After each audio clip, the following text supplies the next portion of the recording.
Happy Cooperstown Day. And for Rockies fans, let me tell you something. This is a special day indeed. This is a live Locked On MLB. You are Locked On MLB.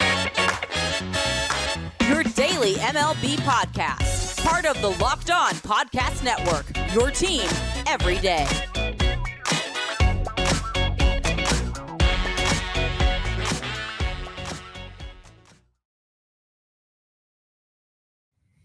Hello, baseball fans. Welcome to Locked On MLB, part of the Locked On Podcast Network, where it's your team every day. This is the daily podcast. We talk about all of Major League Baseball. I am your host, Paul Francis Sullivan. Please call me Sully. I am an Emmy-nominated television producer who has been a baseball podcaster for well over a decade now, and we are now in my sixth year as a host here on the Locked On Podcast Network. Follow us on Locked On MLB Pods on Twitter or whatever it's called now, and Instagram. Same handle. I'm at Sully Baseball on Twitter, Sully Baseball Podcast on Instagram. And today's episode is brought to you by FanDuel. Make every moment more right now. New customers get $150 in bonus bets guaranteed when you place a $5 bet. Visit FanDuel.com/lockedon to get started. Hey, today is a special day, especially if you are a fan of the Twins, of the Rangers. It's a tough day if you're a fan of the Dodgers. I'll explain why. But especially if you are a fan of the Colorado Rockies. So what better person to co-pilot today's flight than Locked On Rockies' own, the other Paul Francis of the Locked On world. Hey, bobblehead of his Hall of Fame man right there. I believe that's a Todd Helton, right? Oh, it's yeah. Paul Holden. I got the Todd Helton here. This is the big home run bobblehead, and then behind me it's hidden. But I got the special edition gnome fisherman version of Todd Helton, and just an amazing day for Colorado Rockies fans. Oh, it wasn't that long ago that there were a grand total of 0 Colorado Rockies in the Hall of Fame, and it looked like maybe Dale Murphy would have, a friend of the podcast, a wonderful, wonderful guy. Has been a very gracious guest on the show back in 2019, I think it was. But it would have been weird if he was the lone Colorado Rocky in the Hall of Fame. But the inaugural one was certainly a fan favorite with Larry Walker. But Todd Helton, I think that we can put to rest any conversation of who the greatest Colorado Rocky is of all time. It has to be Paul. It has to be Paul Holden, and also it has to be Mr. Todd Helton. It's not even a question, and it is so. It's vindicating for Rockies fans. I mean, because it's the constant Coors Field narrative, and Todd Helton breaks it and really sets the stage, because since Todd Helton and this induction, Rockies fans aren't really sure who the next Hall of Famer really will be. So for Todd Helton, Mr. Rocky, the face of the franchise, 17 years with the Colorado Rockies, to be remembered this way, this isn't a moment that can be understated in terms of significance. I mean, he is the face of the franchise. He is the guy when you think about the Colorado Rockies. He was the reason to tune in for 17 years. I can't even tell you how over the moon I am with today's news. And I've mentioned this particular moment in Rockies history with you before, but it's worth bringing up again. In 2006 or 2007, there were a lot of rumors that Helton was looking for a trade. There was rumors he may go to the Boston Red Sox. He may go to a contending team, because at that point he had been a Rocky for a decade. And I have a personal, for the lack of a better word, personal philosophy that in the age of free agency, you can't ask for more than 10 years from a player. I mean, in the age of free agency, if you gave your team 10 years and then you skedaddle, I don't want to hear anything about where's his loyalty. He gave you a decade. You had a decade with him, which is why I never had any problem with like Albert Pujols skipping town from St. Louis. I mean, what else do you want from the guy? And so if they had traded him away or if he had demanded a trade, he would have been well within his rights. However, he didn't. And he stayed. And that was the year where the Rockies had, let's face it, a slightly unexpected trip to the World Series. And when the Rockies got that final out, the image wasn't of who was the pitcher? Was it Fuentes? No one remembers who the pitcher Yeah. is because it is the most iconic Rockies image. The- Todd Helton, hands to the sky. I've made it to the World Series, and not only made it to the World Series, I made it with the Rockies. Right. And here's the thing: just because they lost the World Series doesn't mean that Rocktober. Who did they lose to? I don't remember the sweep. Cleveland. Cleveland was one win away, and if they would have done it, the Rockies would have taken it. But regardless, no, okay. Sorry. I'm a jerk as a native New Englander and Red Sox fan. You're a Red Sox fan. You got to do it. My whole I got a whole side of the family that's Red Sox fans. But even with losing the World Series, me personally, I know I'm a homer. I'm Mr. Rockies guy. I know. But Rocktober is one of the greatest baseball stories to ever happen. So improbable for the Rockies to do what they did. And you know how it started? It was Todd Helton against the Dodgers, against one of the greatest closers in the game at that time. It was because of Todd Helton. And Todd Helton in the postseason was no slouch. The Rockies might have gotten swept in the World Series, but that doesn't mean that Todd Helton wasn't effective and efficient in his time. And Sully, you talk about a crazy what if. That script could have been flipped. I mean, think about how weird that could have been if Todd Helton is traded and somehow Rocktober still happens and it's Todd Helton in a Red Sox uniform against the Rockies. I don't know if my heart could have taken it, to be totally honest. Look, by the way, there's for my Australian fans, it's my first look at of the evening. I've been criticized for saying look at too much on the podcast. I'm sure that if you are associated with another team and you join a team and you win a title with that club, I'm sure that ring feels great. I think the greatest example of that is Paul Molitor all those years with Milwaukee. He comes to Toronto. He's the World Series MVP. I mean, he's spectacular. He's not riding the bench. He leads the Blue Jays to that title. And I'm sure the champagne tasted really sweet.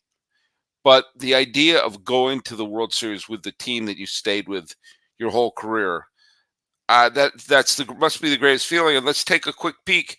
I don't think WAR is the end all or be all for stats, but the highest WAR for position players, Todd Helton. Highest offensive WAR, Todd Helton. Most games played in Rockies history, Todd Helton. Most at bats, Todd Helton.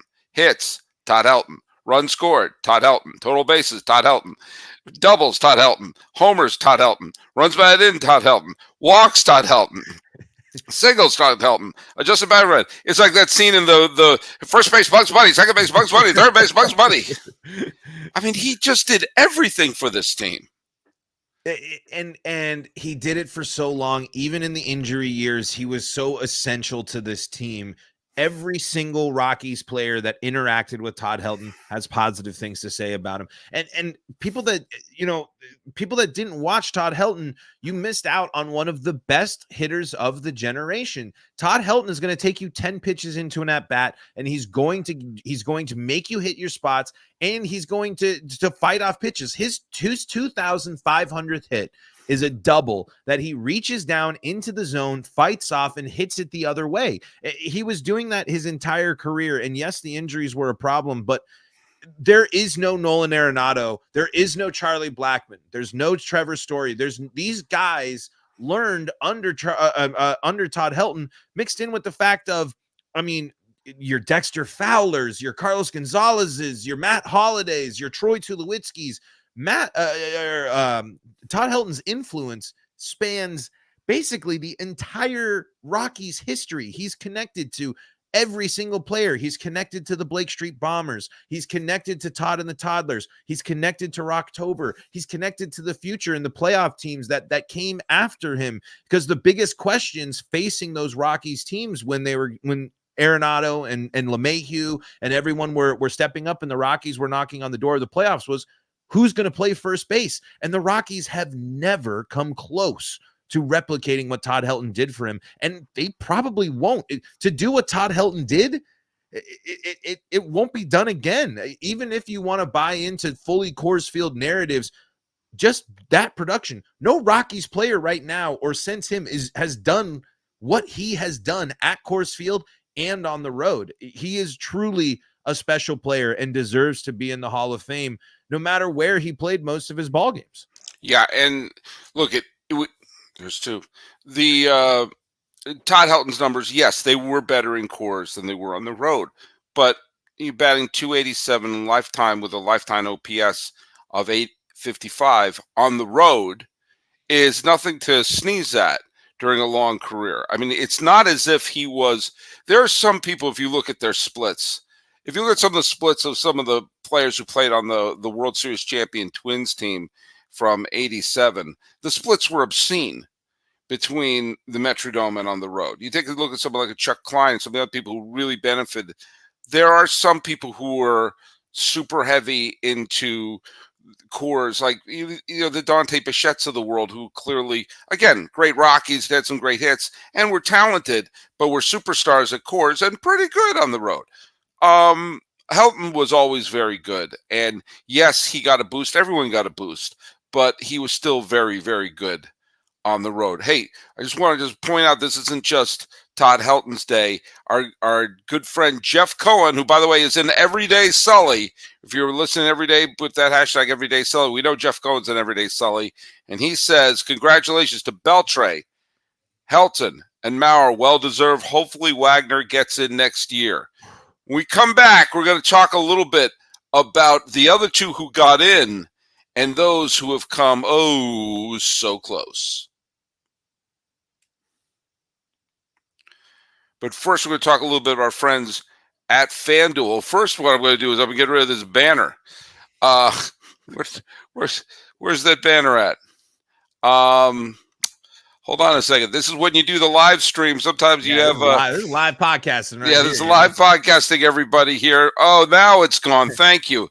Wow, FanDuel. My humble apologies. I would have bet a lot of money that this was going to go without a hitch. But now we're talking about FanDuel because I don't know if you're aware of this. I have to be reminded from time to time.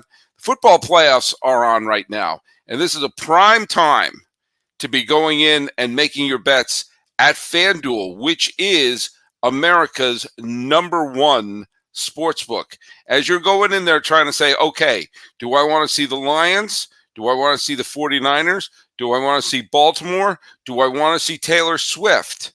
Who am I rooting for in this playoffs? Well, who are you going to put your money on?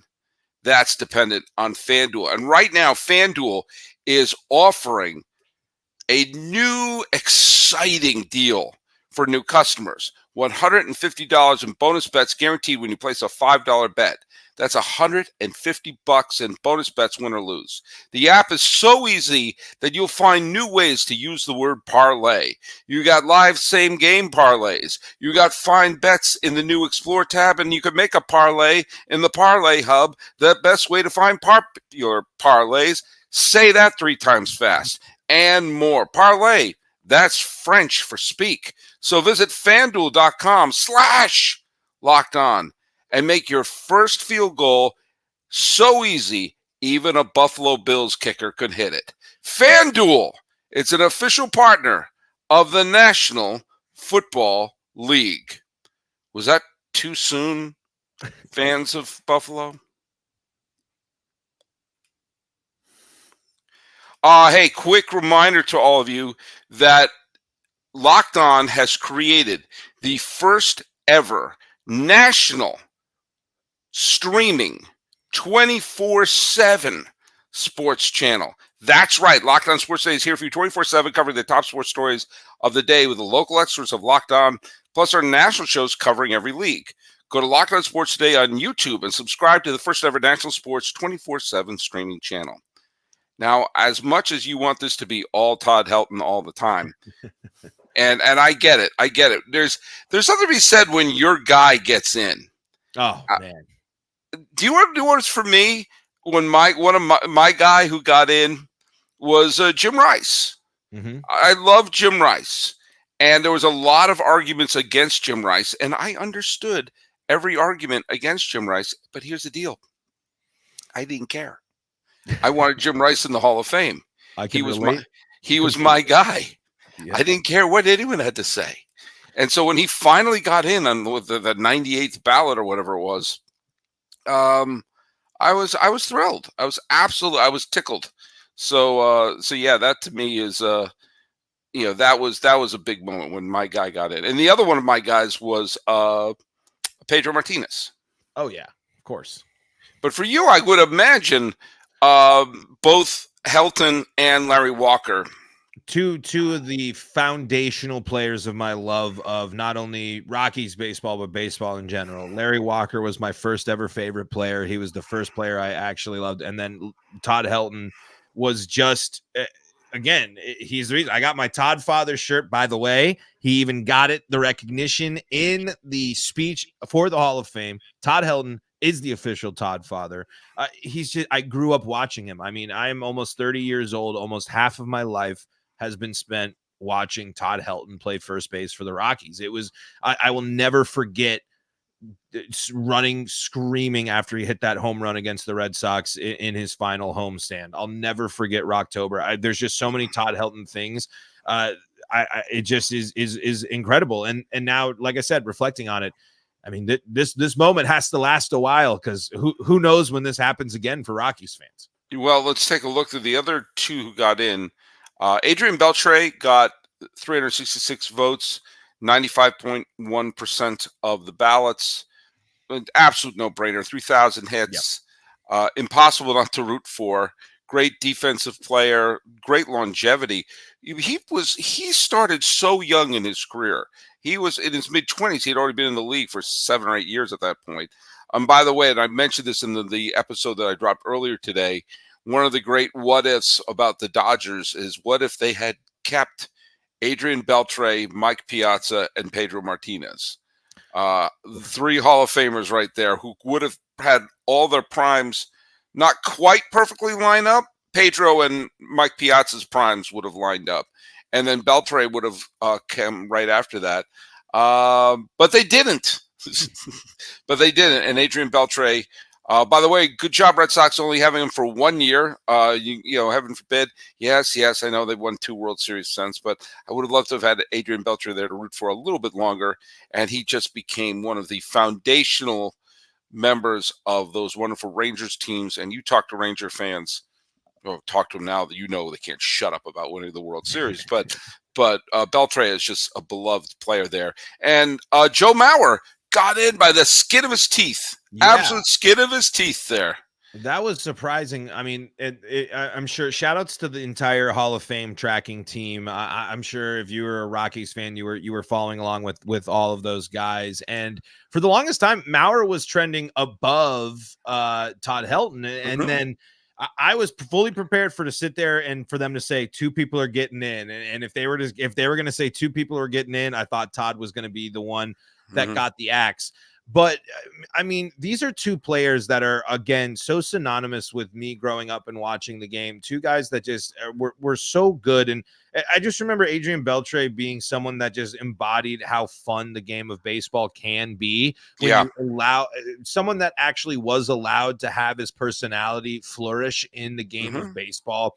And it's impressive to go to so many teams and be effective for so many teams. And then, it's tough. The Rangers didn't get the World Series back in the day, but to still contribute in that way. And again, Joe Mauer he's probably the Todd Helton for so many people that, like me, that grew up with Twins baseball in the same time period that I grew up with Todd Helton. Joe Mauer was the same way.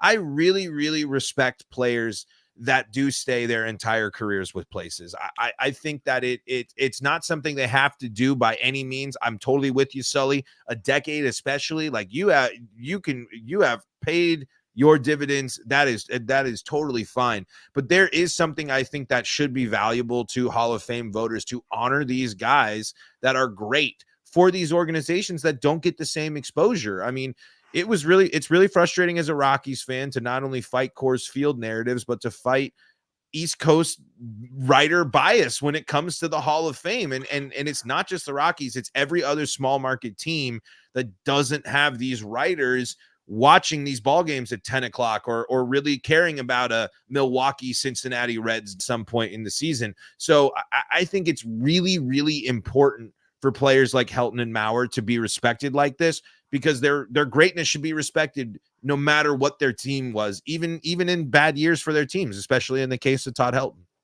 And I would take a look at how close Billy Wagner came. He came to just, I think, 4 or 5 votes away from getting in. Really one of the best relief pitchers of all time. Next year is, I believe next year is year number 10 on the ballot for him. So he's got right to the precipice of this. So at some point, you got to hope for his sake, if you're only 5 votes though, and it's the 10-year, you got to hope that you get that bump. Todd Helton finished with 11 votes away, and you got to hope that there are people that see and flip that. Man, another Gary Sheffield's got to be tough for. I mean, that tracker was right at 76 or 74. It felt like the entire time, and I didn't see the final number on him. I know it was 63.9. So ballots hurt him. Yeah, I mean, I get that he wasn't the most popular guy in the world, but he was an elite player for a very, very long time. A-Rod and Manny are flopping like a fish on the dock. They can't seem to get above 40%. I've made the point earlier. We have people we know who are juicers in the Hall of Fame. So if we're gonna play this game, I'm sorry. I know people didn't like Manny, and Manny had multiple, positive tests, and he did some dumb things off the field. I know a lot of people didn't like A-Rod either. But what are we doing here? What are we doing here? I'm sorry. I'm of the same boat there, where I think you can't tell the history of baseball without talking about the steroid era and talking about the greatness that still happened then. It helped them, sure, but they still had to be great baseball players to do what they did. And I think that the Hall of Fame is a point where you could open up a conversation about that, but baseball's never been able to really appropriately handle really what happened in the mid-2000s when it came to baseball in late 90s. All right, well, when we come back, we can talk a little bit about next year and also a piece of news that happened while we were talking here. Once again, remind you that Locked On has launched the first ever national sports 24/7 streaming channel on YouTube. Locked On Sports Today is here for you 24/7, covering the top sports stories of the day with local experts like Paul and national shows like mine. Go to Locked On Sports Today on YouTube and subscribe to the first ever national sports 24/7 streaming channel. Hey, the trivia question, let's get to the trivia question, which was Oscar related. What is the only baseball-centered movie to win an Oscar? None have won Best Picture. There have been a couple of Best Picture nominees. Recent films like Moneyball, and also what was it? I just lost track. No, just basically Moneyball. But a couple others have been nominated. What? Was it the Jackie Robinson movie? No, it wasn't. A couple have been nominated for other awards, like Bull Durham got a screenplay nomination. Glenn Close was nominated for The Natural. And The Pride of the Yankees got a whole bunch of Best Picture and everything nomination, and it won the Oscar for Best Editing. So The Pride of the Yankees, which is a part of another trivia question, is the only Best Picture nominee to feature 2 members of the Baseball Hall of Fame. That is, Bill Dickey and Babe Ruth play themselves. And Babe Ruth's really good in it, and Bill Dickey isn't. For more on this, listen to the podcast I did over Christmas break about the greatest performances by baseball players in a movie or TV show. Babe Ruth as himself is really fun. Jackie Robinson as himself in the Jackie Robinson story is really stiff. But my guess was going to be Sandlot. I don't know why I went Sandlot. I'm going, but yeah, I mean, I think Sandlot was one of those films, I call it a bullseye movie, that if you were of that age when it came out, it hit like a bullseye. And if you were slightly the wrong age either way, It just missed out. But anyway, let's talk a little bit of next year's ballot. There's two very big ones coming who are going to be added to the ballot next year. CC Sabathia is going to get a lot of consideration. Anytime you're a legit ace who's put in a bunch of years and did everything, Cy Young Award, World Series champion, League Championship Series MVP, did a lot of great things. Played for the Yankees. And Ichiro Suzuki is another one who at the end played for the Yankees. But Ichiro is definitely going to get in there. You have people, as I mentioned, Billy Wagner and Carlos Beltran. We're going to see if Chase Utley and Andrew Jones get any support. I mean, you could convince me either way with them. And we'll see. I mean, also another interesting one of those ones whose peaks were super high, just was their peak long enough, is Felix Hernandez. So we're going to see how there's a couple of ones. It's going to be an interesting ballot next year. Both Jimmy Rollins and Chase Utley are on the ballot too.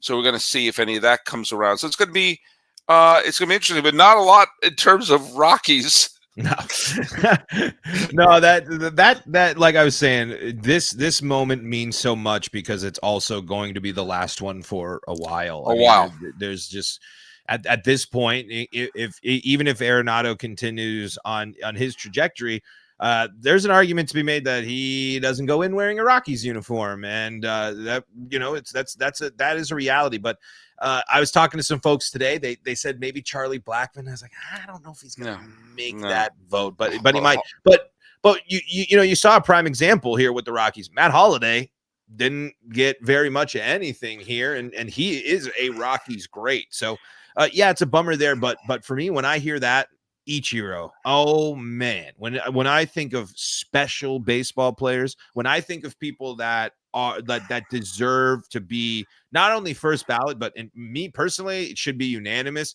Ichiro is that guy. I don't think that there's really no knock against him. And when you think about what he means to the league and what he means to the players that are coming to Major League Baseball right now, I have a feeling if you ask Shohei and all of these other players that come over from Japan and Korea, who did you grow up watching? Who did you love?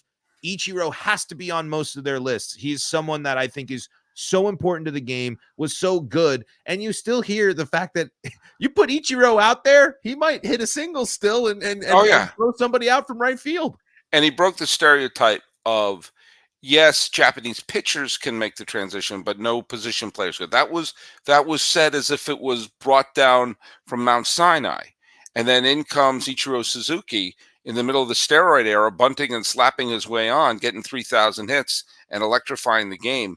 Yeah, he's a no-brainer. By the way, there is a person on the ballot who played the 10 years with the Rockies. Next year's ballot, played 10 years with the Rockies, was a batting champion, a Gold Glove winner, an all-star, a silver slugger, had many, many terrific years. And again, did the 10 years with the team, 3 Gold Gloves. That would be Cargo. Carlos Gonzalez is going to be on the ballot. And no, he's not going to the Hall of Fame, but he had a wonderful career.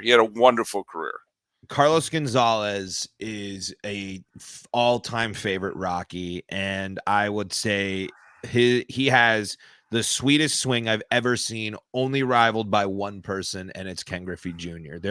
It is 1A and 1B when it comes to the best. And yeah, not a Hall of Famer, but Rockies Hall of Famer. Should number 5 be retired in for the Rockies? Hey, you strong case there, and it's good. I like you to bring that you bring that up. This is a moment for the Rockies to now start recognizing that they have a lot of good players. Mm-hmm. This is probably the peak for the Hall of Fame on the national level for a bit, but let's give Cargo their flowers in our ballpark, in our area. Let's spread the history of the Rockies in our own way, because Carlos Gonzalez was awesome and deserves to be talked about, but is not a Hall of Famer. A quick note, someone who isn't going to play their 10 years with one team, Rhys Hoskins just signed a 4-year deal with the Milwaukee Brewers. The Brewers are going to go for it in a very weak National League Central, which they won last year. People seem to forget that. Rhys Hoskins, they need some more power on that team. Go for it. So why not? And it's going to bring us to our trivia question, which has to do with Hall of Famers playing their entire career with one team. And the question is this, put it down here on the YouTube comments and everything. Joe Mauer played his entire career with the Minnesota Twins. Two other Hall of Famers, players, played their entire career with the Minnesota Twins. With the Minnesota Twins. I'm not saying the Washington Senators, because that team eventually was originally the Washington Senators. Mauer now joins two other Hall of Famers who played their entire playing career with the Minnesota Twins. Who are they? And if you only think of one, I'll have someone say the other. But put it right down there in the comments. And like us, Locked On MLB Pods on Twitter and on Instagram.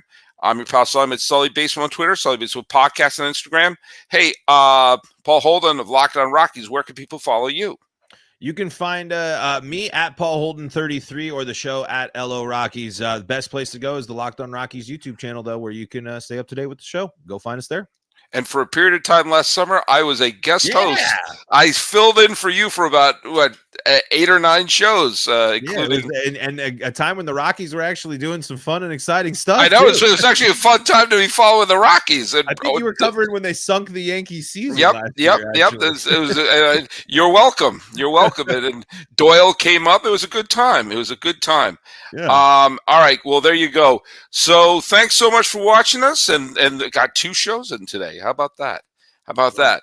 Talking about the Hall of Fame and why it's good to be a Rockies fan today. It's good to be a Rockies fan today, just like it was a good day to be a Rockies fan in last year's All-Star game. He's Paul Francis Holden. I'm Paul Francis Sullivan, and you can call only me Sully.